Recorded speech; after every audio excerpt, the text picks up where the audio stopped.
Blaney completed his run in the Wood Brothers Ford, 13th quickest. The red flag came out. Piece of debris on the back straightaway.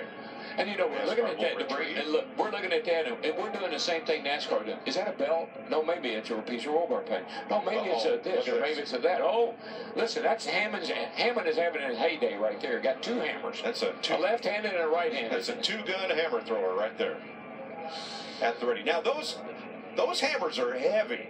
Those things are made of a fairly heavy metal, and there's a lot of weight to those, so it's kind of like a mini sledgehammer, right? All I know is this car, I mean, they've had to address about every area of that greenhouse.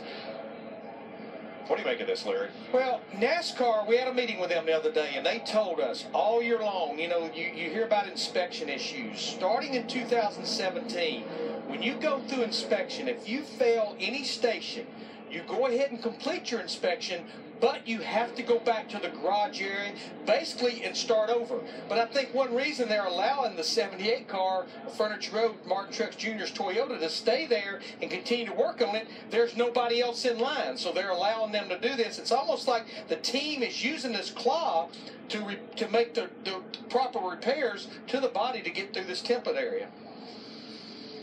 Here we go. They're going to drop the claw down on it.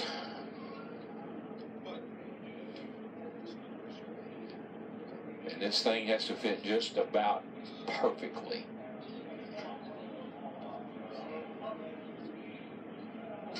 Yeah, as Jeff pointed out earlier, there are certain areas of that template that must touch the body for it to be approved. And the silver templates, that hasn't changed in, what, 2 years, 3 years maybe, here at Daytona. Not since the Gen 6 car was introduced. That's right. Yeah. Right. So those, to me, are not areas that there's a discrepancy in from their templates to NASCAR's templates.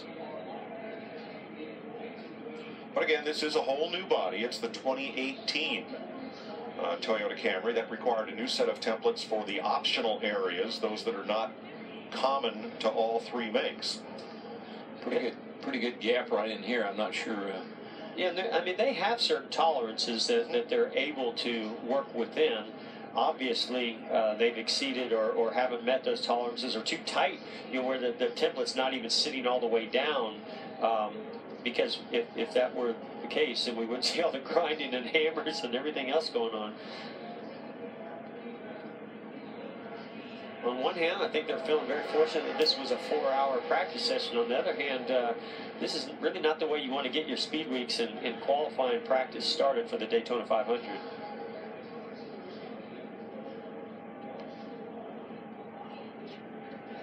If you notice, there's actually only 4 crew members in there. That's all they allowed to go in there with the car. The rest of these guys, you see them right here, they're standing back because only 4 is allowed in that area with the race car.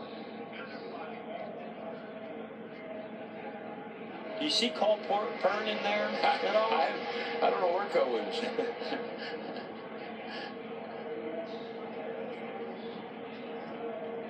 Well, looks like still work to do for Martin Truex's team before they get on track.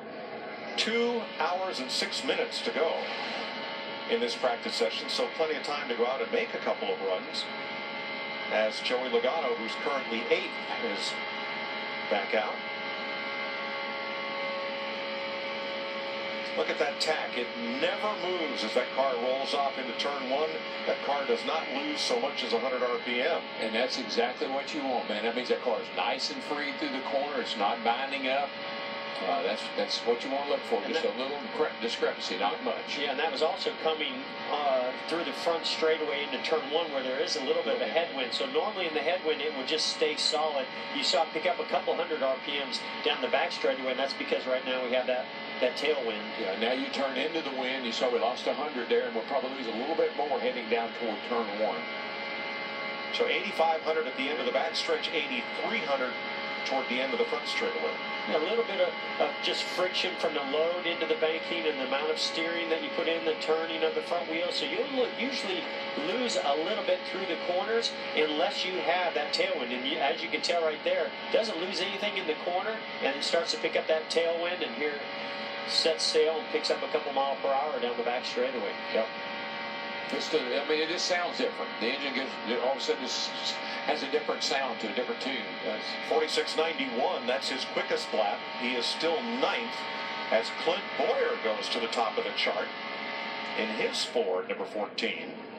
46.741, that's 4/100ths quicker than Ricky Stenhouse, 192.5.